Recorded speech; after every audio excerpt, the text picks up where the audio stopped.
मिथिस'हाया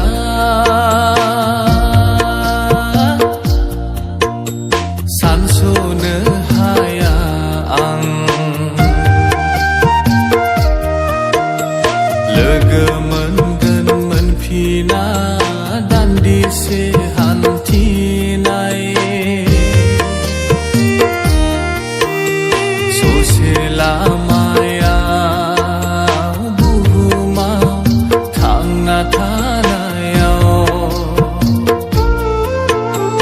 बिनिखायनो